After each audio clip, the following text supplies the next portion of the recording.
Pour ce que l'Esprit veut nous donner ce matin, je vais vous inviter à tourner dans le premier livre de Samuel au chapitre 15. Premier livre de Samuel au chapitre 15. On va faire un peu de lecture pour introduire le sujet que l'Esprit veut nous donner ce matin. On va lire à partir du verset 10 jusqu'au verset 23. Situation qui est survenue au temps du premier roi d'Israël, au temps du roi Saül.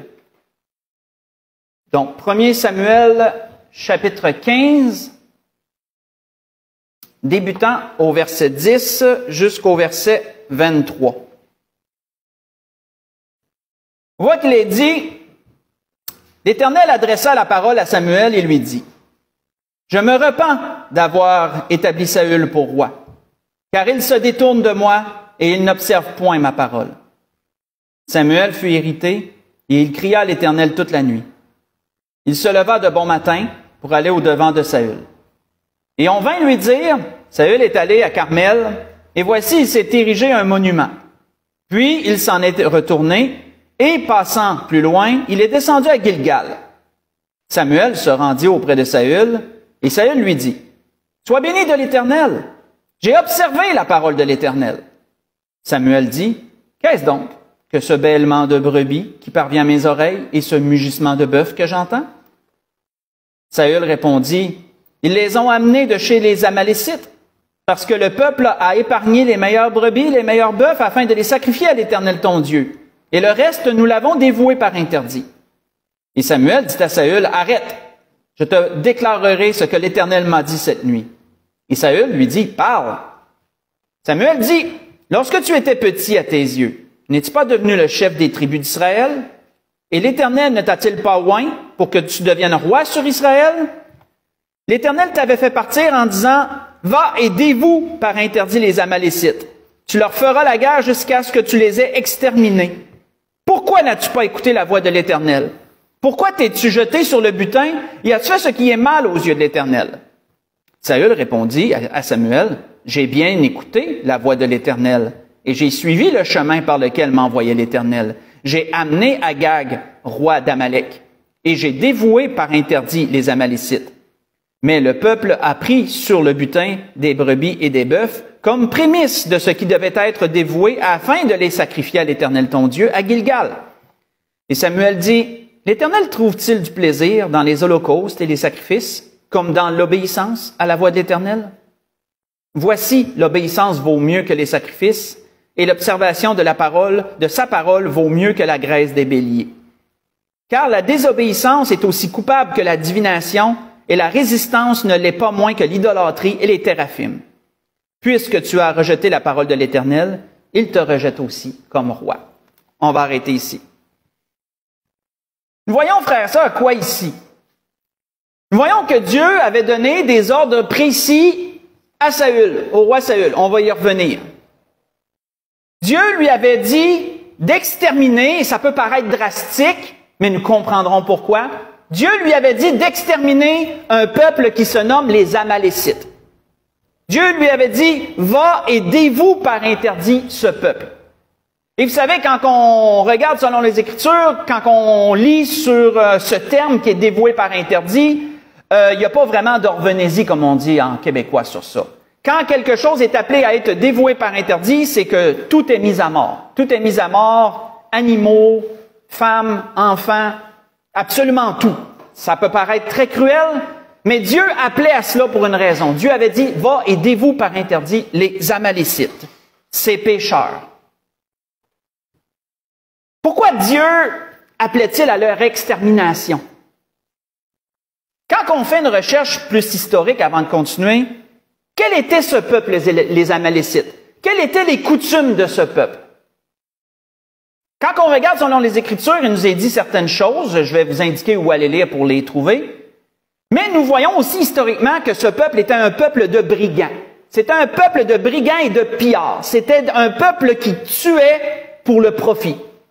Il ciblait des proies faciles, des gens sans défense, ou dont ils savaient qu'ils auraient le dessus. Ils exterminaient les gens, ils pillaient leurs biens, et c'est ainsi qu'ils s'enrichissaient. Ils vivaient des biens des gens qu'ils avaient pillés, et quand il en manquait, ils continuaient. Ils allaient piller d'autres personnes, tuer, etc. C'était leur façon d'agir. C'était leur coutume à eux, les Amalécites.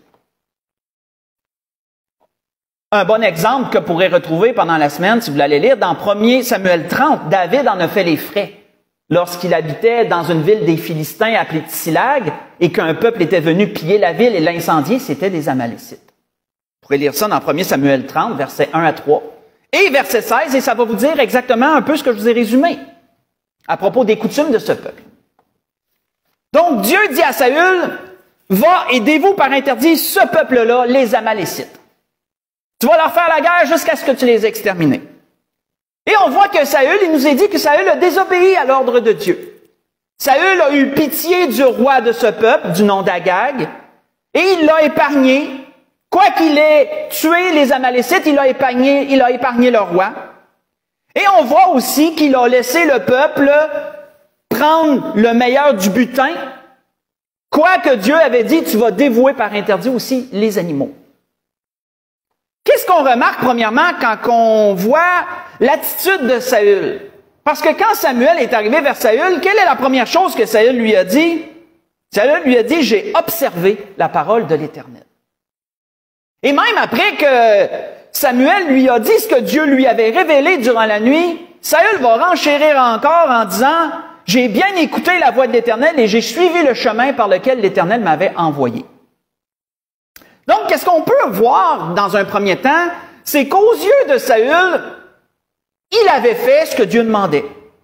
C'était pas exactement ce que Dieu demandait, mais c'était en gros, dans les grandes lignes, ce que Dieu demandait. J'ai dévoué le peuple par interdit, mais j'ai épargné le roi. C'est rien qu'une personne sur toute la gang. C'est correct, là. Et pourtant, quand on regarde, Agag n'était pas un enfant de cœur. Agag n'était pas quelqu'un d'innocent. Loin de là. Quand Samuel, plus tard, va le mettre à mort, le prophète va terminer ce que Dieu avait demandé à Saül. Qu'est-ce que Samuel va donner comme référent? Il va dire comme commentaire à Agag avant de le tuer.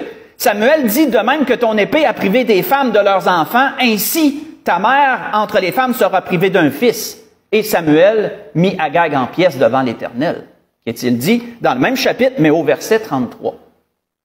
Donc, on peut voir que ce roi-là n'était pas quelqu'un d'innocent pour autant. Mais Saül a eu pitié de lui. Saül l'avait gardé en vie. Et on voit aussi que le peuple a fait quoi? Lorsque le peuple a vu tous ces animaux, ils ont vu qu'il y en avait des chétifs, il y en avait des malades, mettons, il y en avait des plus faibles, mais il a vu des animaux beaux, gras, en bonne santé. Le peuple s'est dit, quel gâchis! On va certainement pas dévouer tout ça par interdit. On va prendre le meilleur, puis on va l'offrir à Dieu. Hey. Même si Dieu avait dit de tout les dévouer par interdit, c'est un gâchis. Mais frères et sœurs, une chose qu'on doit prendre en considération, c'est que ces animaux-là étaient le résultat de quoi? Étaient le résultat de pillages et de meurtres de d'autres nations. Puisque les Amalécites n'étaient pas c'était pas des gens qui restaient toujours à la même place, puis qui cultivaient, puis qui dans le fond, qui élevaient des animaux. C'était des pillards. Donc, ces animaux-là étaient le résultat de rapines de d'autres peuples qu'ils avaient tués pour avoir leurs biens. Et le peuple a pensé que Dieu pourrait agréer ce genre de sacrifice-là, quand pourtant Dieu avait dit, tu vas tout dévouer par interdit. Pourquoi? Parce que ça l'a été acquis par le sang et le vol. Je n'en veux pas. Je ne veux pas de ça. Mais le peuple a eu une logique différente de ce que Dieu avait demandé. Et quelle a été la réponse de Dieu? La réponse de Dieu a été claire. L'obéissance vaut mieux que les sacrifices. La demi-obéissance est une désobéissance aux yeux de Dieu. Le profit de la désobéissance annule pas pour autant l'ordre que Dieu avait donné. Parce que le peuple s'est dit, si on prend ce que Dieu avait demandé de ne pas prendre, mais qu'on lui offre, peut-être dans ce cas-là, ça va être annulé, puis ça va être correct. Non, ça ne fonctionne pas comme ça avec Dieu. Quand Dieu dit non à quelque chose, quand même que tu ferais pareil, puis tu offrirais le profit de ça à Dieu pour dire, en fin de compte, on va négocier comme ça, puis Non, il n'y a pas de négociation avec Dieu sur ça. Si Dieu dit non à une chose, c'est non. Si Dieu dit oui à une chose, c'est oui. Simplement comme ça. Mais, si on continue, pourquoi Dieu avait-il appelé la mort des Amalécites? Pourquoi Dieu avait été si dur envers ce peuple? On pourrait dire, c'est à cause de leurs coutumes, c'est à cause de la façon qu'ils vivent. Dieu réprouve la façon qu'ils vivent et la façon qu'ils s'enrichissent, de la façon qu'ils subsistent. Oui, d'une part, on pourrait dire oui, mais pas que. Quand on recule au début du chapitre 15, on voit l'ordre que Dieu donne à Samuel, qui donne à Saül au départ. Samuel dit à Saül, si on lit au verset 1, verset 1 de Samuel, verset 1 jusqu'au verset 3. Samuel dit à Saül, c'est moi que l'Éternel a envoyé pour t'oindre sur ce peuple, sur Israël. Écoute donc la parole que dit l'Éternel. Ainsi parle l'Éternel des armées. Je me souviens ce que Amalek fit à Israël lorsqu'il lui ferma le chemin à sa sortie d'Égypte. Va maintenant, frappe Amalek et dévoué par interdit tout ce qui lui appartient. Tu ne l'épargneras point et tu le feras mourir, hommes et femmes, enfants et nourrissons, bœufs et brebis, chameaux et ânes. À quoi fait-il référence ici? Si vous voulez le lire pendant la semaine, vous pourrez lire dans l'Exode chapitre 17, à partir du verset 8 jusqu'au verset 13. Et vous allez voir que lorsque le peuple d'Israël est sorti d'Égypte, et qu'ils ont fait un temps dans le désert et qu'ils étaient fatigués de la marche, les Amalécites, dans leur habitude, ont vu un peuple, une proie facile à attaquer avec des biens à piller, puis ils sont tombés sur Israël comme des vautours pour les détruire, pour piller leurs biens. Ils ont fait un affront à Dieu en attaquant son peuple sans défense. Et qu'est-ce que Dieu avait fait à ce moment-là? Si vous allez lire, vous allez voir que c'est à ce moment-là que Moïse s'était retiré sur la montagne avec Aaron et Hur, et que lorsque Moïse élevait les mains, le peuple d'Israël était vainqueur, et que lorsque ses mains faiblissaient, c'était les Amalécites qui étaient vainqueurs. Et qu'à ce moment-là, c'est là qu'Aaron et Hur a eu la brillante idée de faire asseoir Moïse et de tenir chacun un bras de Moïse. Comme ça, Moïse a gardé les bras en l'air pendant tout le temps de la bataille, et c'est Israël qui sont devenus les vainqueurs. C'est Israël qui ont vaincu. Et qu'est-il arrivé à partir de ce temps-là? Qu'est-ce que Dieu a déclaré à partir du temps où les Amalécites ont osé faire ça à son peuple? Faites juste écouter, je vais vous lire un autre endroit. Qu'est-ce que Dieu avait déclaré? On voit qu'il avait été dit, « Souviens-toi de ce que fit les Amalécites, disait Moïse plus tard à la nouvelle génération. Souviens-toi de ce que te fit Amalek pendant la route, lors de votre sortie d'Égypte. Comment il te rencontra dans le chemin, et sans aucune crainte de Dieu, tomba sur toi par derrière, sur tous ceux qui se traînaient les derniers, pendant que tu étais là et épuisé toi-même. Lorsque l'Éternel, ton Dieu, après t'avoir délivré de tous les ennemis qui t'entourent, t'accordera du repos dans le pays que l'Éternel, ton Dieu, te donne en héritage et en propriété, tu effaceras la mémoire d'Amalek de dessous les cieux, ne l'oublie point. » Ça avait été dit dans le Deutéronome chapitre 25, j'ai lu verset 17 au verset 19. Donc voyons-nous que Dieu avait donné des ordres clairs pour une raison claire. Et Saül avait volontairement failli à la tâche que Dieu lui avait donnée, certainement parce qu'il croyait que les Amalécites n'étaient pas tant une menace que ça.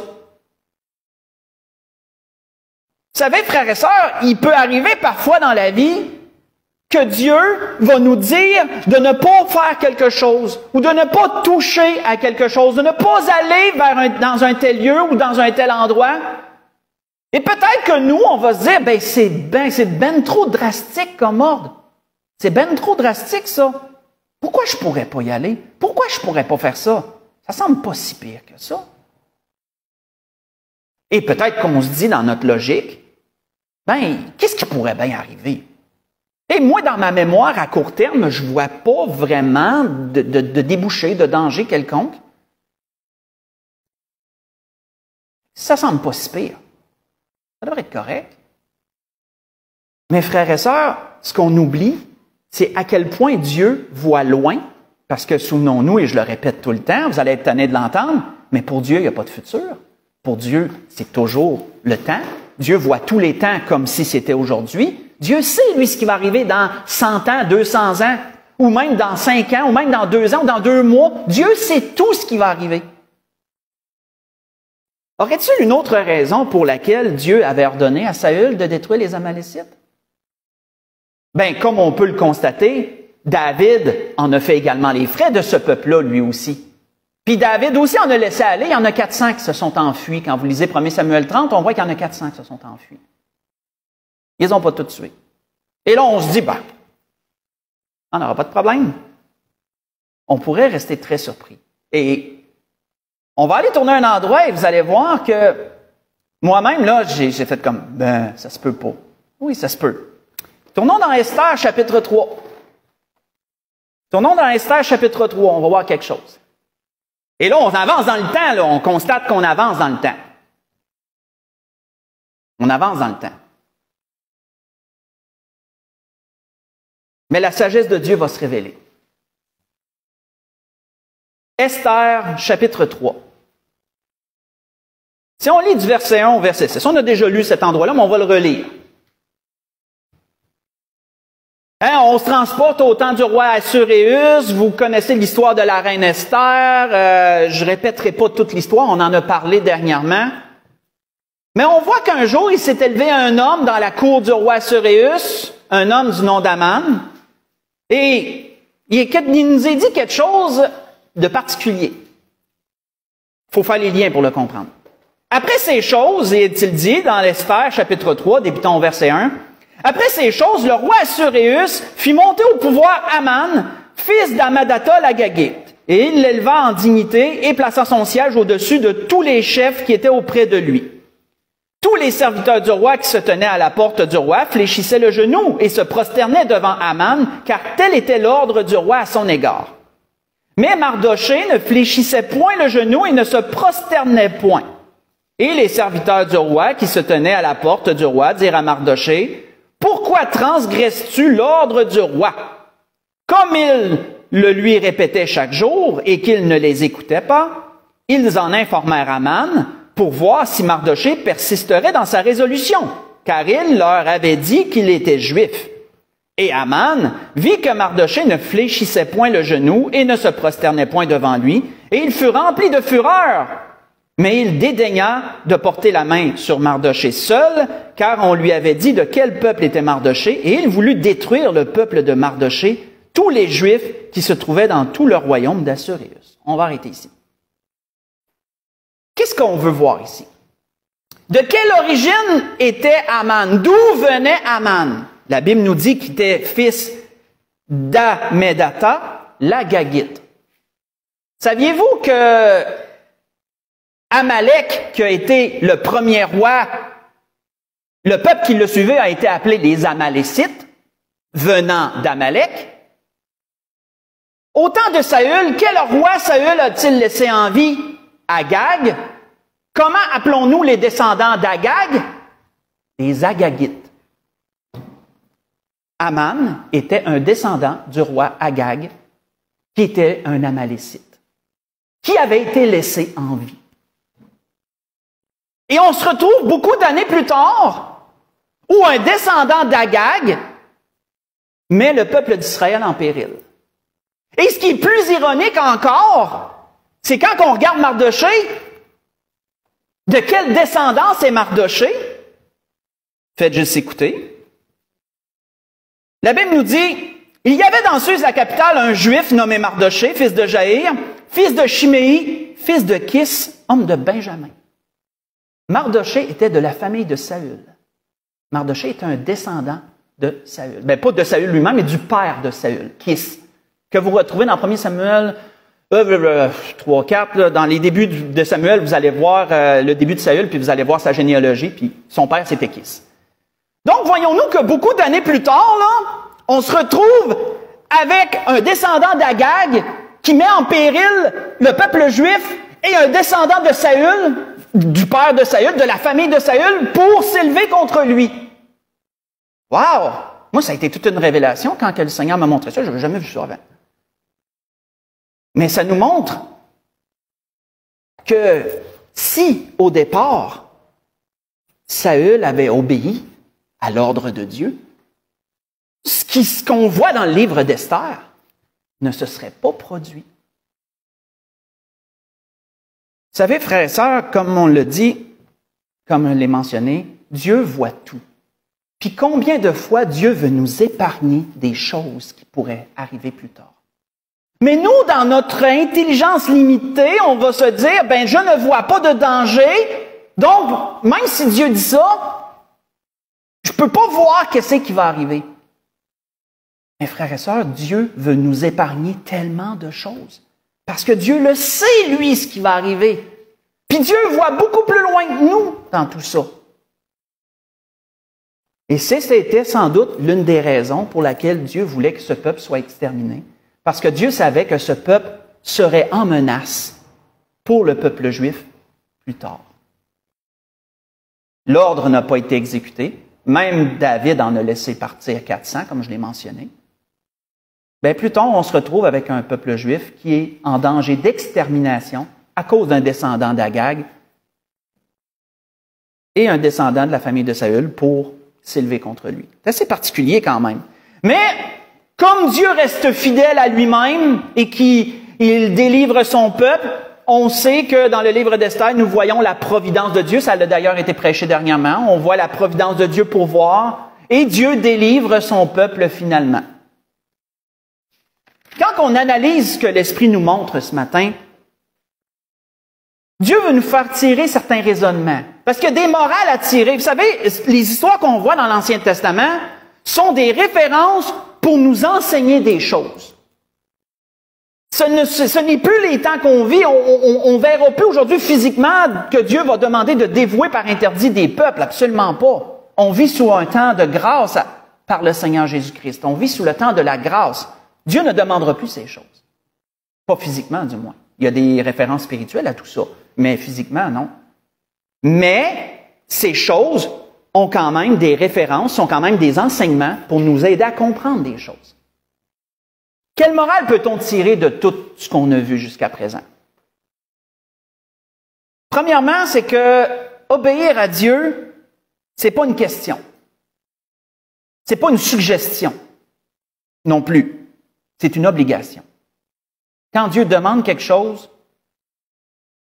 c'est pas une question que Dieu demande, c'est pas une suggestion que Dieu nous fait, c'est une obligation de notre part. Dieu demande, nous devons obéir. Allons dans Michée chapitre 6, allons voir qu'est-ce que le prophète disait.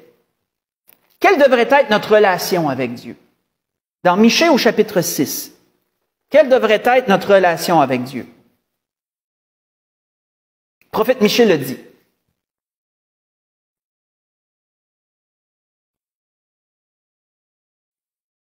Michée chapitre 6, si on lit à partir du verset 6 au verset 8.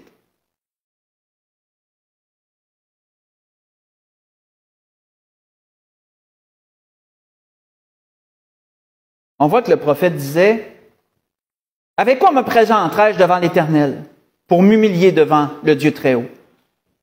Me présenterai-je avec des holocaustes? Avec des veaux d'un an? L'Éternel agréera-t-il des milliers de béliers? Des myriades de torrents d'huile? Donnerai-je pour mes transgressions mon premier-né? Pour le péché de mon âme, le fruit de mes entrailles? On t'a fait connaître, ô homme, ce qui est bien. Et ce que l'Éternel demande de toi, c'est que tu pratiques la justice, que tu aimes la miséricorde et que tu marches humblement avec ton Dieu. » Rien, frères et sœurs, ne peut remplacer l'obéissance aux yeux de Dieu. Pourquoi? Parce que la désobéissance renferme l'orgueil.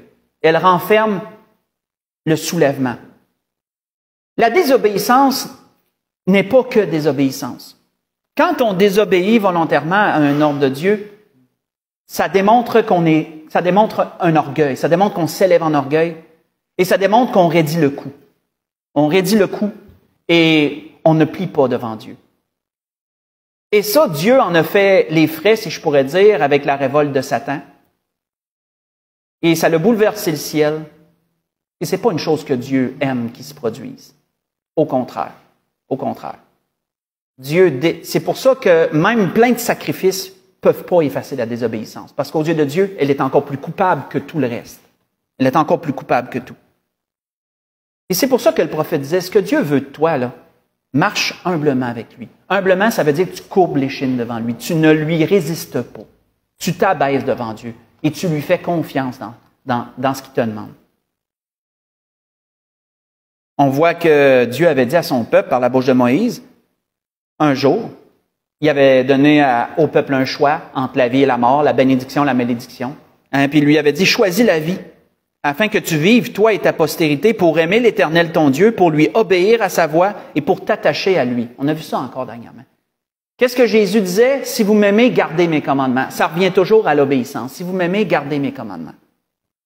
Ce que je vous ai lu, c'est dans Deutéronome 30, en passant. J'ai lu une partie du verset 19 et une partie du verset 20. J'ai comme lu une partie des deux versets. Une autre chose qu'on pourrait tirer comme morale, c'est que Dieu a ses raisons. Dieu a ses raisons pour faire ce qu'il fait, puis ses raisons lui appartiennent. C'est pas à nous de connaître les raisons de Dieu si Dieu demande quelque chose. Ça, c'est une autre morale qu'on peut tirer de la situation. On voit que Dieu avait dit par la bouche d'un prophète, car mes pensées, disait le prophète en parlant de Dieu, mes pensées ne sont pas vos pensées. Mes voix ne sont pas vos voix, dit l'Éternel.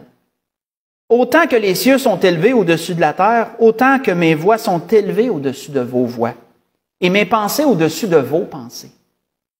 Comme la pluie et la neige descendent des cieux et n'y retournent pas sans avoir arrosé, fécondé la terre et fait germer les plantes, et sans avoir donné la semence au semeur et du pain à celui qui mange, ainsi en est-il de ma parole qui sort de ma bouche. Elle ne retourne pas à moi sans effet, sans avoir exécuté ma volonté et accompli mes desseins. L'Éternel. Vous voyez ça dans Ésaïe 55, j'ai lu du verset 8 au verset 11.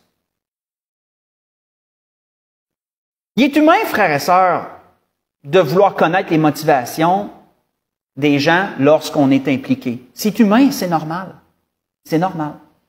Depuis notre plus tendre enfance, on questionne nos parents s'ils veulent nous faire quelque chose. Hein, si notre parent nous demande de faire ça, depuis notre plus tendre enfance, on va demander, pourquoi faut que je le fasse?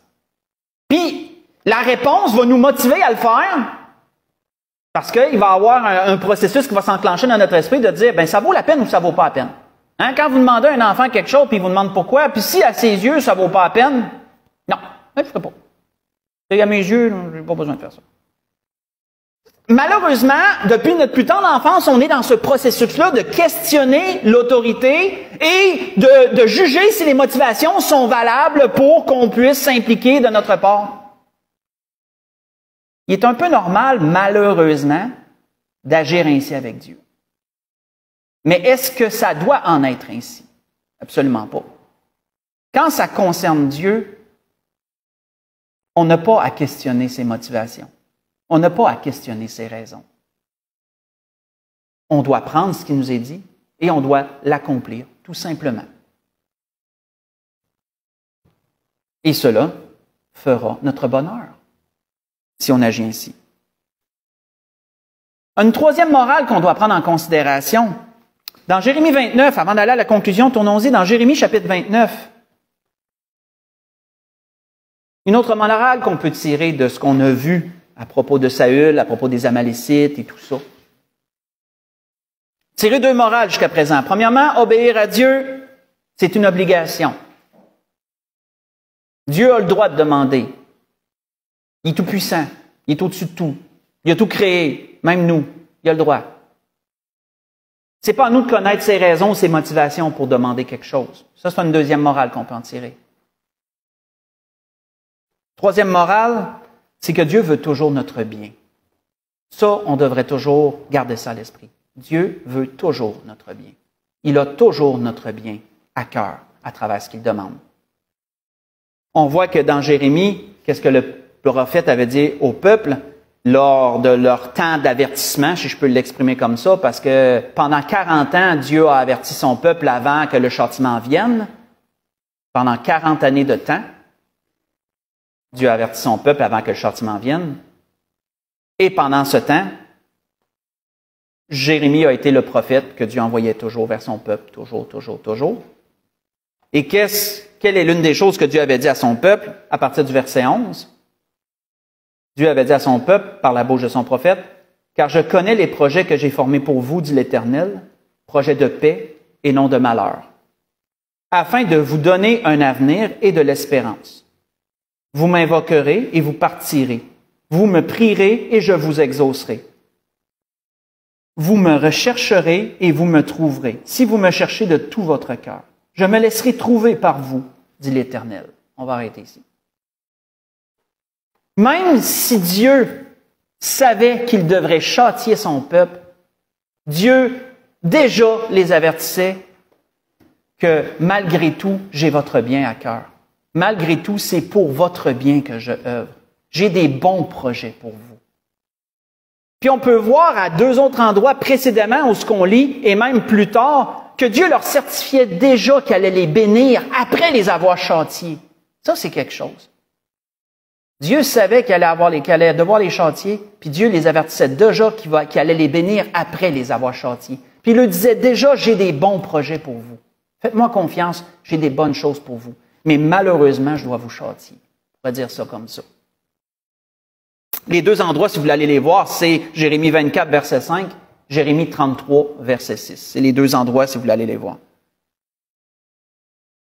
On voit que le prophète Ésaïe avait déclaré aussi de la bouche de Dieu, « Ah, si tu étais attentif à mes commandements, ton bien-être serait comme un fleuve, et ton bonheur serait comme les flots de la mer. » Ésaïe 48, verset 18. C'était ce que l'Esprit voulait nous dire ce matin. Comme vous voyez, l'Esprit nous a présenté une situation je pense qu'on a déjà vue à quelques reprises. Mais l'Esprit est allé un peu plus loin.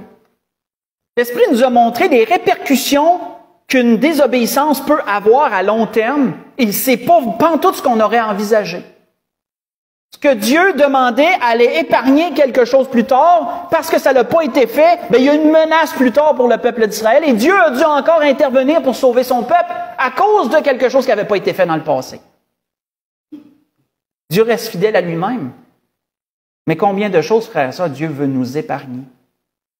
Et malheureusement, et moi le premier, votre serviteur n'est pas innocent là-dedans. Au contraire, s'il y a quelqu'un qui questionne Dieu, c'est bien moi, malheureusement. J'ai de la misère avec ça, c'est mon combat personnel. Mais j'ai beaucoup de misère quand je comprends pas, puis Dieu le sait, je sais qu'il est miséricordieux envers moi, puis j'essaie de m'améliorer là-dedans. Mais c'est ça quand même. Dieu veut tellement notre bien, frères et sœurs. Dieu veut notre bien. Dieu veut ce qui est mieux pour nous. On doit apprendre à lui faire confiance. On doit apprendre à lui obéir. On doit apprendre à ne pas questionner. Parce que Dieu pourrait pas, d'aussi grand et puissant qu'il est, toujours devoir se justifier à des créatures si petites que nous sommes. Souvenons-nous ce que Dieu nous a dit dernièrement, à quel point on est petit et rien, hein? Est-ce que Dieu aurait besoin est-ce qu'on aurait besoin, si, admettons, vous voulez déplacer un nid de fourmis, je vais reprendre cet exemple-là, est-ce que vous allez devoir vous justifier à chaque petite fourmi que vous allez prendre, que vous allez déplacer? Dire, désolé, je suis à des places de place, là. Vous allez faire ça longtemps parce qu'il y en a des milliers dans un nid. Non, vous allez prendre votre pelle, puis en tout cas, vous allez y aller de toutes les façons possibles, sans ménagement même, parce que vous dites, c'est mon terrain, puis moi, je veux que ce soit comme ça. Puis toi, t'es là, désolé pour toi. Dieu n'a pas à se justifier à chaque chose qu'il nous demande, sous prétexte que faudrait qu'il y ait notre approbation pour pouvoir le faire. Non, non. Dieu est trop élevé pour ça. Nous sommes trop petits pour ça. Nous devons apprendre à accepter les motivations de Dieu pour ce qu'elles sont, tout simplement. C'était ce que l'Esprit voulait nous dire ce matin, et que Dieu veut notre bien là-dedans. Et pour conclure, on va retourner dans la situation d'Amalek parce que l'Esprit m'a amené encore ailleurs, et je trouve ça particulier. On va aller voir dans Exode chapitre 17. On va conclure avec ça. Dans l'Exode au chapitre 17. Là, on va reculer à où le début, là, où c'est arrivé, là. La première fois que les Amalécites ont attaqué le peuple d'Israël dans le désert. On va aller lire juste une petite portion qu'on n'a pas vue là, à cet endroit-là. Une fois que la bataille a été terminée, une fois que les Juifs ont vaincu les Amalécites, qu'est-ce qui a été dit? À partir du verset 14 de l'Exode chapitre 17. Il est dit, l'Éternel dit à Moïse, écris cela dans le livre. Parce que vous savez que Moïse composait un livre. Hein? Ce qu'on lit là, ce sont les écrits accumulés de Moïse. Le Pentateuque, les 5 premiers livres, là, sont des révélations que Dieu lui a données. La Genèse est une révélation que Dieu lui a donnée. Moïse n'était pas né encore. Et quand on lit l'Exode, le Deutéronome, les Nombres, le Lévitique, ce sont toutes des choses que Moïse a répertoriées par écrit que Dieu a demandé au peuple dans le désert. C'est le livre. Donc, ce qu'on voit là, ben, c'est l'ordre de Dieu écrit, ce qui vient d'arriver dans le livre. Et le livre, on le lit là matin. Écrit cela dans le livre pour que le souvenir s'en conserve. Et déclare à Josué que j'effacerai la mémoire d'Amalek de dessous les cieux. Moïse bâtit un autel et lui donna pour nom l'Éternel ma bannière. Et il dit, parce que la main a été levée sur le trône de l'Éternel, et ça va loin là, parce que la main a été levée sur le trône de l'Éternel. Toucher à son peuple, c'est de toucher à Dieu. Tu touches à son peuple, c'est comme si tu mettais le doigt dans l'œil de Dieu. Puis personne n'aime ça, se faire mettre un doigt dans l'œil par quelqu'un d'autre. Ils ont attaqué, les Amalécites ont plus qu'attaqué un peuple, ils ont attaqué le trône de Dieu. C'est quelque chose. Et c'est pas moi qui le dis. Parce que la main a été levée sur le trône de l'Éternel, il y aura guerre de l'Éternel contre Amalek de génération en génération. Ça, c'est intéressant. De génération en génération. Pourquoi c'est intéressant? Parce que saviez-vous que selon la tradition juive, les Juifs là, considèrent pas Amalek seulement comme un homme. Pour les Juifs, Amalek est plus qu'un ennemi qui a déjà vécu un certain temps. Pour les Juifs, Amalek représente le diable. Il représente le diable qui veut détruire le peuple de Dieu. C'est quelque chose. Le diable qu'un jour le Seigneur nous a dit, qu'est-ce que le Seigneur nous a dit qu'il faisait le diable? Le Seigneur nous a dit que le voleur ne vient que pour dérober, égorger et détruire. Exactement ce que les Amalécites faisaient. Dérober, égorger et détruire. Bien, les Juifs, dans leur tradition, croient que dans chaque génération, le diable suscite un Amalek. Pas le même Amalek, il est mort, mais un Amalek. Un homme qui va en vouloir au peuple de Dieu au point de vouloir le détruire. Les Juifs, dans leur tradition, croient que le diable suscite un Amalek à chaque génération, puisqu'il est dit ici qu'il y aura guerre contre Amalek de génération en génération. Et les Juifs croient que la sagesse est de discerner quel est l'Amalek de leur temps. À chaque temps. Quel est l'Amalek que le diable a suscité contre eux de leur temps? Hitler a été un Amalek. Si on peut faire un lien, là. Hitler a été un Amalek. Pour les Juifs, présentement, ils croient que l'Iran est un Amalek. Parce que l'Iran a appelé publiquement leur destruction. Et c'est pourquoi les Juifs sont si, comment je pourrais dire, acharnés à vouloir détruire toute capacité militaire de l'Iran pour ne pas être justement attaqués ou éradiqués. L'Antéchrist sera un Amalek. Sera un Amalek pour eux. Mais ils ne discerneront pas tout de suite. Bien qu'ils le voient, il va être trop tard. Mais il sera un Amalek. Alors, c'est quelque chose, frères et sœurs, quand on lit tout ça, puis qu'on considère aussi comment les Juifs étudient la Torah, puis ils ont des choses qui soulèvent, qui est assez profond. Ils ont une profondeur dans les écrits qu'ils gardent, ils ont une profondeur dans ce qu'ils étudient. Et j'ai trouvé ça très intéressant que l'Esprit nous donne ce lien-là pour conclure, ce lien-là à propos d'Amalek, à propos de ce qui est dit ici de génération en génération et tout. La grâce que je nous souhaite à tous, frères et sœurs, dans tout ça, avec tout ce que l'Esprit a voulu nous donner ce matin, que nous puissions discerner un peu les morales que Dieu a voulu nous donner à travers de cette situation et à travers des autres situations que la parole nous donne, afin que nous fassions confiance à Dieu, afin que nous obéissions à Dieu pour notre bien et que nous soyons conscients que Dieu veut toujours notre bonheur en bout de ligne, puis que s'il nous demande quelque chose, c'est pour nous préserver des choses. Puis on ne devrait pas questionner ses motivations, on devrait plutôt les accepter. C'est ce que l'Esprit voulait nous dire ce matin en tout ça. On peut se lever pour un dernier cantique.